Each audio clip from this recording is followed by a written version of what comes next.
بسم الله الرحمن الرحيم وبه نستعين الحمد لله رب العالمين والصلاة والسلام على رسوله الكريم ومن تبعهم بإحسان وعلى آله وصحبه أجمعين ومن تبعهم بإحسان إلى يوم الدين. أعوذ بالله من الشيطان الرجيم. بسم الله الرحمن الرحيم. ومن يعش عن ذكر الرحمن نقيض له شيطانا فهو له قرين وإنهم ليصدونهم عن السبيل ويحسبون أنهم مهتدون.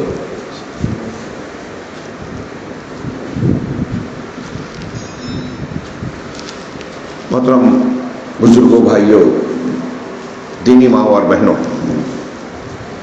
یہ اللہ رب العالمین کی طرف سے مجھ پر احسان ہے، میرے لیے سعادت مندی کی بات ہے کہ آج کرناٹک کی اس بستی میں چن پٹنہ، جس کا نام ہے غالباً چن پٹنہ میں آپ حضرات سے ملاقات کا موقع ملا، اور یہ پہلے سے کسی پروگرام کے بغیر ایک اتفاقی ملاقات، اور اس ملاقات میں یہاں آنے کے بعد احباب سے گفتگو ہوئی اور یہاں کے جو مسائل معلوم ہوئے، اس کو سننے کے بعد تو میرا دل چاہ رہا تھا کہ یہاں دن بھر ٹھہرا جائے۔ آپ حضرات کی دلجوئی، حوصلہ افزائی، اس سے بڑھ کر میں اپنے لیے یہ خوش قسمتی سمجھوں گا کہ اس بستی کا جو سنگین معاملہ ہے، ایسے میں اللہ رب العالمین کی توفیق سے آپ حضرات نے یہاں کے ماحول کے مخالفت کرتے ہوئے قرآن و سنت کے منہج کو قبول کیا، اس پر ڈٹے ہوئے ہیں، یہ مرکز قائم کیا، اور آج بھی یہاں کے حالات جو بتا رہے ہیں کہ یہاں کی جو اکثریت مہدویوں کی ہے، اس سے خوف سے کچھ لوگ سچائی کو قبول کرنے سے کتراتے ہیں، ڈرتے ہیں۔ ایسے میں آپ حضرات کا استقامت اختیار کرنا، دین پر جمے رہنا قابل مبارکباد ہے۔ اللہ رب العالمین اس میں اخلاص عطا فرمائے اور اسے قبول فرمائے۔ میں سرسری طور سے جو باتیں میں نے سنی، ہمارے کاشف بھائی نے جو مسائل اور آپ حضرات نے جو باتیں بتائی، یہاں کے لوگوں کے خیالات، ان کے عقائد کے سلسلے میں جیسے جیسے باتیں بتا رہے تھے، میرے دل میں مختلف، میرے ذہن میں مختلف باتیں گردش کر رہی تھیں کہ اس کو یہاں پیش کرنا چاہیے۔ یہاں وحدت الوجود کا عقیدہ پایا جاتا ہے، حضرت عیسیٰ علیہ السلام یا حضرت مہدی کے تعلق سے عقیدہ پایا جاتا ہے۔ یہاں کے حضرات کا اکثریت 40-50 ہزار لوگ اس عقیدے کے ماننے والے، پھر ان کے یہاں مرشد کے تعلق سے اللہ کا مظہر وحدت الوجودی عقیدہ، کہیں رسول کی مقابل اور رسول سے بڑھ کر اس طرح کے مزاج، اور ایسی بہت ساری چیزیں جو آپ حضرات نے بتائی، ہر ایک پر سیر حاصل اور مستقل گفتگو کرنے کی ضرورت ہے۔ آج کی اس مختصر سی مجلس میں میں ایک سرسری بات کرنا چاہ رہا ہوں۔ میں نے قرآن کی سورہ زخرف کی مشہور آیت پڑھی، اللہ رب العالمین کا فرمان ہے وَمَن يَعْشُ عَن ذِكْرِ الرَّحْمَنِ نُقَيِّضْ لَهُ شَيْطَانًا، کہ جو رحمان کے ذکر سے اندھا بنے گا۔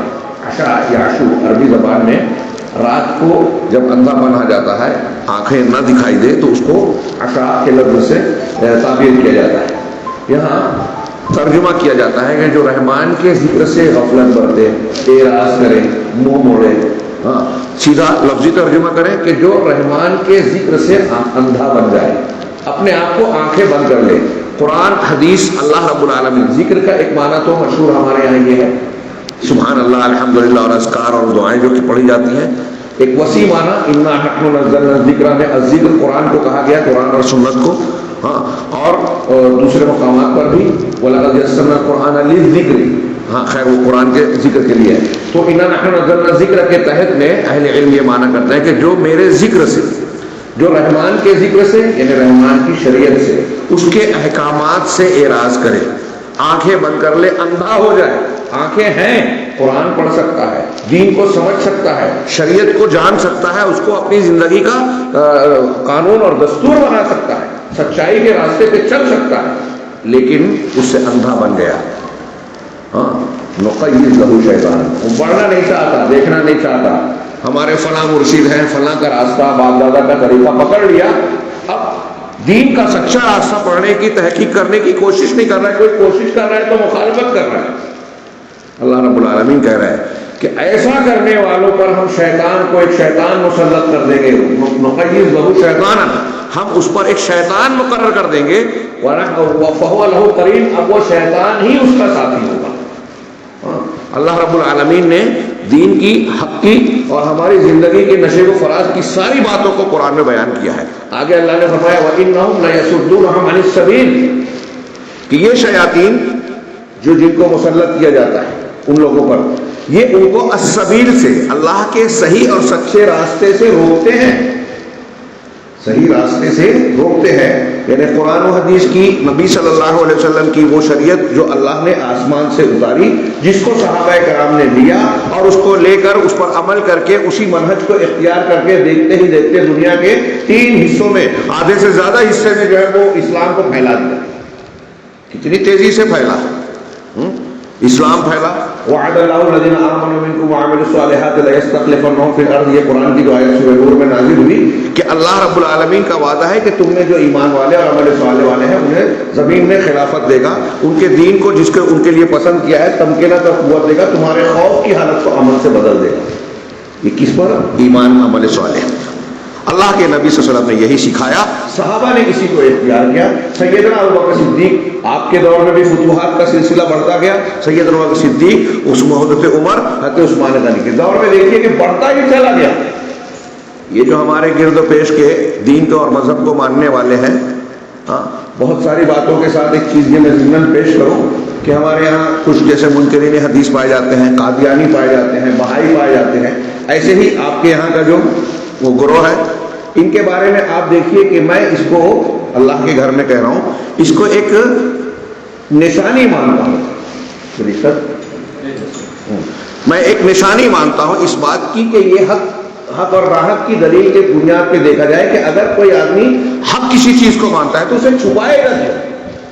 میں مسلمان ہوں، علی اعلان کہتا ہوں، کھل کے کہتا ہوں، کوئی مخصوص حالات جان پر بنائے اور وہاں کسی مصلحت کے تحت عارضی طور سے اگر کوئی روش اختیار کی جائے کہ ہاں ابھی ہم مصلحتاً خاموش رہیں تو بات سمجھ میں آتی ہے۔ مستقل آپ کا مسلک ایسا ہو کہ آپ اپنے شہر کے باہر عوامی سطح پر برسر پیکار اپنے صحیح عقیدے کو جو آپ مانتے ہیں بیان کرنے سے گریز کریں۔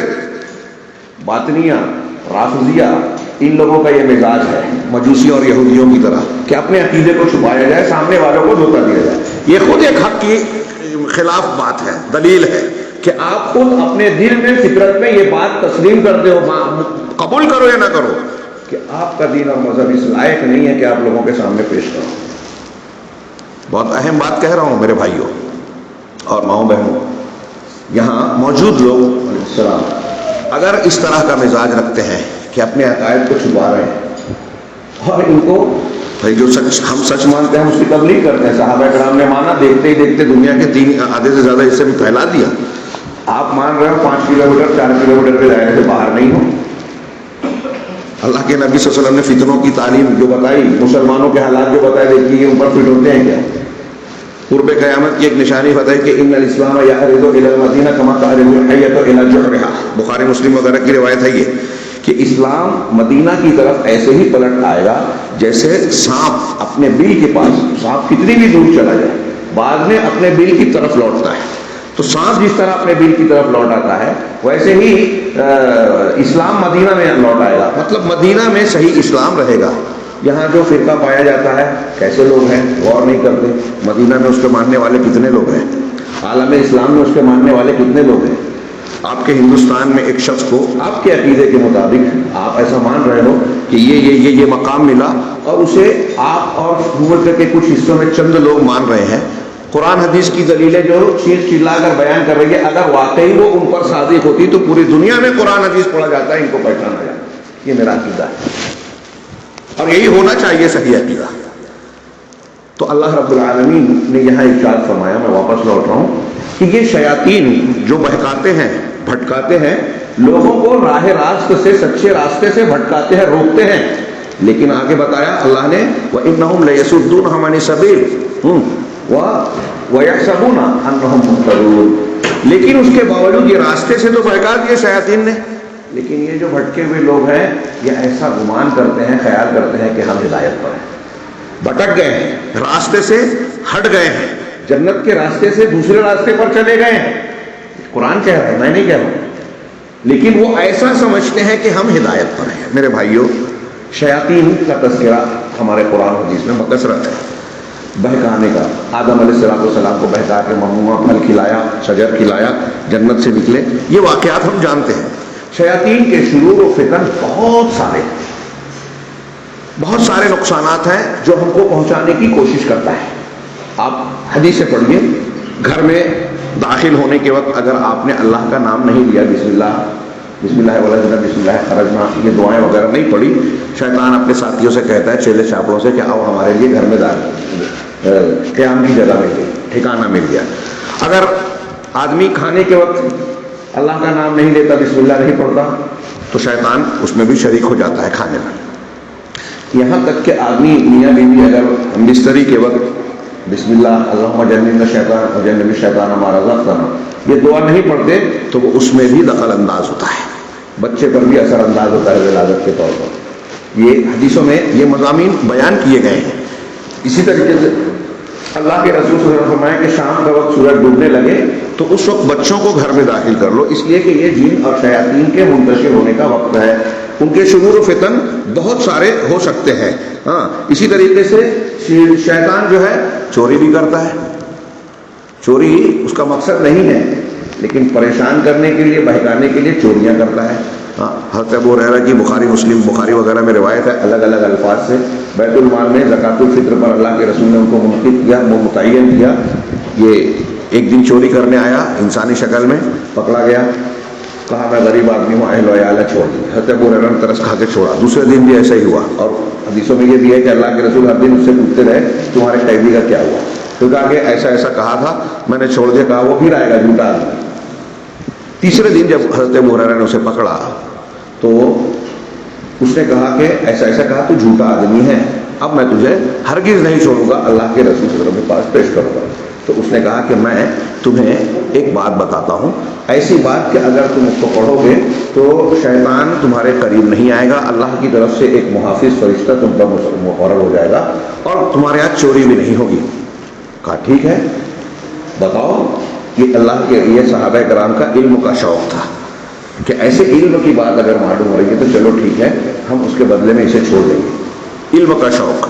اب اس نے بتایا کہ تم جب بستر پر جاؤ سونے کے لیے تو آیت الکرسی کی تلاوت کرو.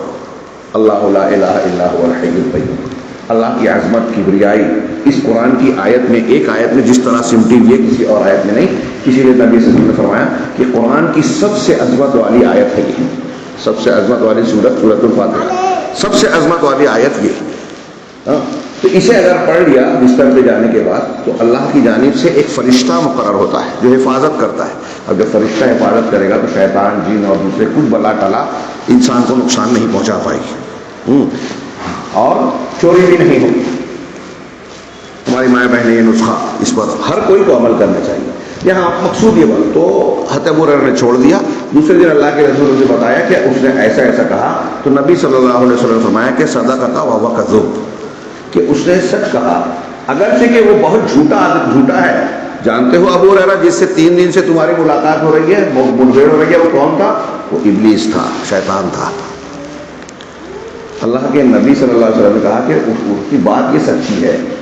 ہم ابلیس نے ابو ہریرہ کو بتایا اس لیے نہیں مانتے، اللہ کے رسول صلی اللہ علیہ وسلم نے اس کی تصدیق کی اس لیے مانتے ہیں. دنیا کا کوئی بھی آدمی کوئی بات کہے، اگر اس کی تصدیق محمد رسول اللہ صلی اللہ علیہ وسلم کی طرف سے ہو تو ہم قبول کریں گے. یہاں میں یہ بتانا چاہ رہا ہوں کہ وہ چوری بھی کرتا ہے، ہاں، اور ہمارے دلوں میں اختلاف بھی ڈالتا ہے.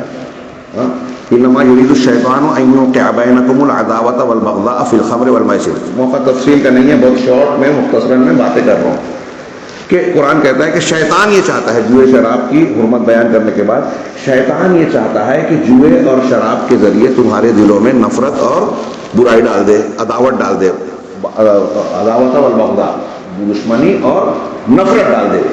یعنی آپ کے یا کسی انسان کو بہکا کر پہلے شیطان جوئے اور شراب کی لت لگایا، لیکن اس پر بس نہیں کرتا، جوئے اور شراب کی عادت میں ڈال کر وہ آپس میں اختلاف اور نفرت ڈالتا ہے. اس سے پتہ چلا کہ نفرت اور اختلاف مسلمان کا آپس میں کرنا جوئے اور شراب کی برائی سے زیادہ بڑی برائی ہے، اسی لیے تو شیطان اس پر بس نہ کر کے اس میں مبتلا کرتا ہے۔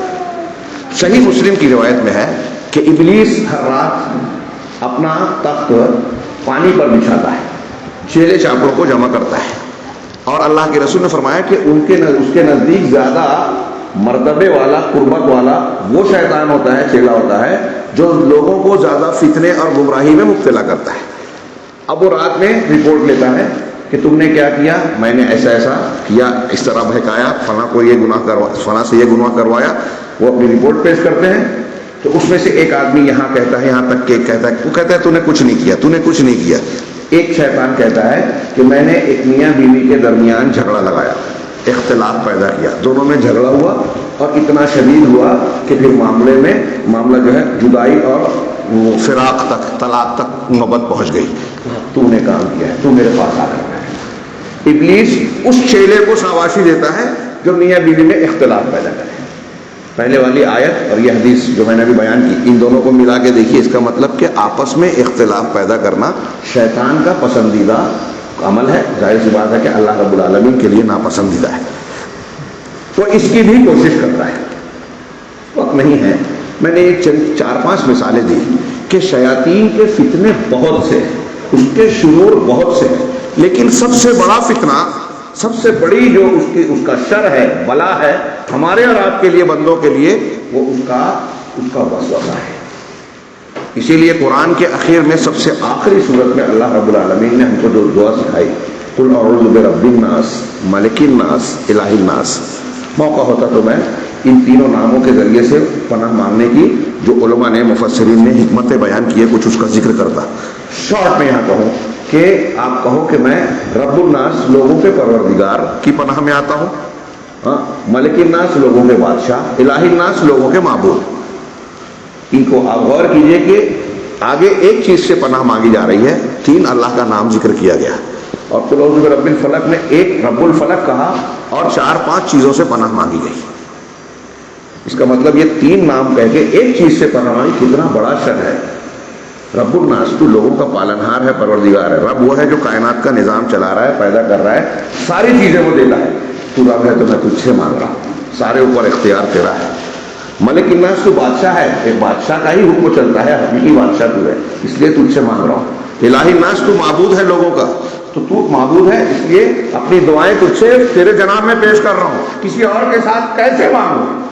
تجھ سے مانگ رہا ہوں۔ کس سے پناہ مانگ رہا ہوں؟ من شر الوسواس الخناس، اس وسواس الخناس جو وسوسہ ڈالنے والا اور بار بار پلٹ کر آنے والا ہے، اس کے شر سے۔ الذی یوسوس فی صدور الناس، وہ جو انسان کے سینے میں وسوسہ ڈالتا ہے۔ من الجنۃ والناس، جنوں میں سے بھی اور لوگوں میں سے بھی۔ ابھی میں نے آیت پڑھی تھی سورۃ زخرف کی، یہ لوگ راستے سے روکتے ہیں۔ یہاں شیطان کا ذکر ہے وسوسے کے ساتھ، اور جنوں کے ساتھ انسانوں کا بھی ذکر ہے۔ اس سے پتہ چلا کہ بہت سے جن بھی اللہ کے صحیح راستے سے روکتے ہیں، اور بہت سے انسان بھی روکتے ہیں۔ کون لوگ روکتے ہیں؟ جو کافر ہیں، مشرک ہیں۔ حضرت داؤد علیہ السلام کا، شعیب علیہ السلام کا، دیگر انبیاء کا قصہ پڑھیے۔ شعیب کا، حضرت شعیب علیہ السلام کے قصے میں ہے کہ جو مسلمان ہو جاتے تھے، یہ کافر لوگ راستوں میں بیٹھ کر حضرت شعیب کے پاس جانے سے لوگوں کو روکتے تھے۔ وہ آیت ہے سورہ ہود وغیرہ میں، آپ دیکھیے گا واقعے میں اس کی 2-3 تفسیریں کی گئی۔ لوگوں کو مذاق، راستے میں بیٹھ کے لوگوں کا مذاق اڑانا، لوٹ مار کرنا، یہ بھی مانا کیا، اور لوگوں کو حضرت شعیب اور دین کے راستے پہ چلنے سے روکتے تھے۔ یہ پہلے شیاطین روکتے ہیں، پھر ان کے چیلے چاپڑے انسان بھی روکتے ہیں۔ اب آپ نے قرآن و حدیث کی تعلیم حاصل کی، آپ یہ سیکھنے کے لیے مسجد میں آ رہے ہیں یا کوئی نیا آدمی آ رہا ہے، تو ہمارے ارد گرد جو لوگ روک رہے ہیں وہ کس کی سنت پر عمل کر رہے ہیں، کس کا طریقہ اختیار کر رہے ہیں؟ اور اہل حق کا یہ طریقہ نہیں ہوتا۔ ہاں، یہ ڈر ہے ان کو، اور میں ایسا مانتا ہوں کہ یہ ان کو خود احساس ہے کہ ہم باطل پر ہیں۔ اگر حق ہے تو حق کو کسی سے ڈر نہیں ہوتا۔ ہمارے اندر ایسی دلیل اور اتنی مضبوطی ہے کہ ہمارے لوگوں کو کوئی بہکا نہیں سکتا، یہ ہمیں یقین ہے۔ لیکن ان کو یہ ڈر ہے کہ ان کی بات، اہل علم اور قرآن و حدیث کی دلیلیں ہمارے آدمی سن لیں گے تو یہ لوگ ادھر چلے جائیں گے۔ یہ آپ کے خود موقف کی کمزوری کا آپ کو احساس ہے۔ صلح حدیبیہ جب ہوا تو مکہ والوں نے کہا تھا جب مسلمان ہو کے ہمارا آدمی آپ کے پاس آئے گا آپ لوٹا دینا، اور جو آپ کا آدمی کافر بن کے آئے گا ہم نہیں لوٹائیں گے۔ اللہ کے رسول نے منظور کر لیا. اس میں یہ مضبوطی تھی کہ ہمیں اس بات کا یقین تھا کہ کوئی مسلمان آپ کے پاس نہیں جائے گا، لیکن انہیں ڈر تھا کہ ہمارا آدمی ادھر جائے گا، اور جا رہے تھے. اس میں ایک تھوڑی دقت تھی کہ کوئی مسلمان ہو کر اگر آتا ہے اس کو قبول نہ کیا جائے تو اس کے ساتھ ظلم ہوتا ہے، وہ ہمارا بھائی ہے، وہ آپ تفصیل جانتے ہیں. میں ایک نفسیاتی چیز بیان کرنا چاہ رہا ہوں کہ یہ آپ اگر سے اپنے آپ کو کم اور کمزور محسوس کر رہے ہیں، لیکن فکر مت کیجیے، آپ کی مضبوطی ہے. یہ کمزور ہونے کے باوجود بڑی تعداد والوں کو آپ سے ڈر ہے، خوف ہے، باہر کا نہیں. یہاں آپ کی مسجد بن جائے، آپ کی مسجد میں لوگ آ جائیں، اس کا ڈر ہے. اور یہ ڈر اس بات کی دلیل ہے کہ کہیں نہ کہیں ان کے دل میں یہ بات ہے کہ ہمارے موقف میں کمزوری ہے، ہم متاثر نہیں کر پائیں گے ان کو، لیکن ہمارے آدمیوں کو وہ متاثر کریں گے. اور یہ بات سچ ہے، حق ہے، اور یہ آپ کے لیے تسلی کا بہت بڑا سامان ہے. دنیا میں مسلمان قرآن و حدیث کو ماننے والے، صحیح منہج کو ماننے والے کتنے بھی کمزور ہوں، لیکن ان کی جو دلیل ہے نا، دنیا کا کوئی مذہب، کوئی ثقافت، کوئی تہذیب، کوئی فکر، امریکہ کی ہو، یورپ کی ہو، وہ اس کے سامنے ٹک نہیں سکتی. یہ ہمارا دعویٰ یقینی عقیدہ ہے، اور یہ کوئی معمولی بات نہیں ہے، کیونکہ یہ اللہ کا دین ہے. قرآن و سنت وحی الہی ہر علاقے، ہر زمانے، ہر مسائل، ہر مسئلے کے لیے حل ہے. اس کو آپ تسلی کے طور پر رکھیے. تو اللہ تبارک و تعالیٰ نے سکھایا کہ وسواس الخناس کے شر سے ہم کو بچا، وہ جینوں میں سے ہو یا انسانوں میں سے. رب الناس ملک الناس الہ. یہ وسوسہ شیطان کا سب سے خطرناک ہتھیار اور پرچ مسئلہ ہے. آدم علیہ السلام، حوا علیہ السلام کو ہمارے ماں باپ کو وسوسہ ہی ڈالا. انبیاء کو وسوسے میں ڈالنے کی کوشش کی، اولیاء صالحین بڑے بڑے لوگوں کو وسوسے میں ڈالا. بخاری مسلم کی ایک حدیث، نتیجے کے طور پر طرف آ رہا ہوں میں. بخاری مسلم کی ایک حدیث بہت مشہور ہے، الگ الگ تھوڑے سے فرق کے الفاظ کے ساتھ ہے. اللہ کے نبی صلی اللہ علیہ وسلم کا ارشاد ہے، آپ نے فرمایا کہ یاتی الشیطان احدکم، کہ تم میں سے ایک آدمی کے پاس شیطان آتا ہے، فیقول، اور کہتا ہے، ہاں خلق اللہ کذا، خلق اللہ کذا، اللہ نے فلاں فلاں چیز کو ایسے ایسے پیدا کیا، یہ ایسے پیدا کیا، اس کو اللہ نے پیدا کیا، اس کو اللہ نے پیدا کیا. آخر میں یہاں تک کہ وہ دماغ میں یہ ڈالتا ہے، وسوسہ ڈالتا ہے، من خلق اللہ، اللہ کو کس نے پیدا کیا، اللہ کو کس نے پیدا کیا. ایسے وسوسے دل میں آتے ہیں. کبھی کبھی قرآن حدیث کے خلاف وسوسے آتے ہیں. صحابہ کرام میں سے بعض صحابہ اللہ کے رسول کے پاس آئے اور کہا کہ اللہ کے رسول صلی اللہ علیہ وسلم، ہمارے دل میں کچھ ایسی باتیں اور خیالات آتے ہیں کہ جس کو زبان پر لانا بھی ہم بہت بڑا گناہ سمجھتے ہیں، عظیم گناہ سمجھتے ہیں. بخاری مسلم کی روایت ہے. تو آپ نے فرمایا کہ کیا تم دل میں ایسا پاتے ہو؟ صحابہ نے کہا ہاں. کہا ذاک صریح الایمان، یہ کھلا ہوا ایمان ہے. کیا ایمان ہے؟ کہ آپ کے دل میں ایک وسوسہ آیا اور آپ کو محسوس ہو رہا ہے کہ یہ غلط ہے، یہ گناہ ہے، ہم کو بولنا بھی نہیں چاہیے. سمجھ رہے ہیں؟ بعض علماء نے لکھا اس حدیث پہ، علامہ ابن ابی شعلقی تحاویہ میں پڑھاتا تھا میں، تو لکھتے ہیں کہ یہ صحابہ کرام کے دل میں وسوسے آتے تھے تو وہ زبان پہ لانے سے بھی کتراتے تھے، اس کو گناہ سمجھتے تھے. اور آج کل کچھ ایسے جاہل جو اپنے آپ کو قابل سمجھتے ہیں، یہ میرے الفاظ ہیں کہ ہیں جاہل لیکن سمجھتے ہیں ہم بہت قابل ہیں، ان کے ذہن و دماغ میں جب شیطان اس قسم کا وسوسہ ڈالتا ہے تو سمجھتے ہیں کہ میں نے ایسی نقطے کی بات دماغ میں میرے آئی ہے جو عام تو عام آدمی، علماء بھی نہیں سمجھتے، ان کے پاس بھی جواب نہیں ہے. ایسے ایسے نقطے میرے دماغ میں ہیں جہاں پرندہ پر نہ مارے، چرندہ چر نہ مارے، اور درندہ در نہ مارے. یہ ان کا خیال بنتا ہے، شیطانی وسوسہ. یہ بات بھی قرآن میں اللہ نے بیان کی. قرآن میں اللہ تعالیٰ نے سورہ انعام آیت نمبر 112، آپ لوگ پڑھیے بعد میں بہت مختصر میں بات کر رہا ہوں. کہا اللہ رب العالمین نے وَكَذَلِكَ جَعَلْنَا لِكُلِّ نَبِيٍّ عَدُوًّا شَيَاطِينَ الْإِنسِ وَالْجِنِّ يُوحِي بَعْضُهُمْ إِلَىٰ بَعْضٍ زُخْرُفَ الْقَوْلِ غُرُورًا. یہ قرآن نے کہا کہ اسی طرح ہم نے ہر نبی کا دشمن بنایا. نبی کے دشمن سے آپ کے اور میرے ہیں تو بہت سی بڑی بات ہے. انبیاء کو جو تکلیف دی گئی ہم اس کا 5% بلکہ 2%، 1% بھی نہیں دیکھ رہے. سلف اور صحابہ کو اللہ کے رسول نے صحابہ کو تسلی دیتے ہوئے کہا کہ تمہارے پہلے کے لوگوں کو اتنا ستایا گیا کہ ان کو جسم سے آرے سے 2 حصوں میں کاٹ کے الگ کر دیا جاتا تھا. ہاں، وہ لوہے کی کنگھی سے جو ہے ان کے گوشت اور ہڈیاں الگ کر دی جاتی تھی، پھر بھی وہ اپنے دین سے نہیں پھرتے تھے. تو ہمارے وہ بھائی جو ڈر کے نماز کے لیے نہیں آ رہے ہیں ان میں کمزوری ہے، دعا کیجئے ان کو اللہ قوت دے، استقامت دے، طاقت دے. ہاں. اور آپ سے ہماری گزارش ہے کہ اگر ابھی تک آپ نے ہمارا چینل سبسکرائب نہیں کیا ہے تو پلیز سبسکرائب، اور ویڈیو پسند آنے کی صورت میں لائک اینڈ شیئر کرنا نہ بھولیے، اور کمنٹ کر کے بتائیے کہ آپ کو ہماری ویڈیوز کیسی لگ رہی ہے.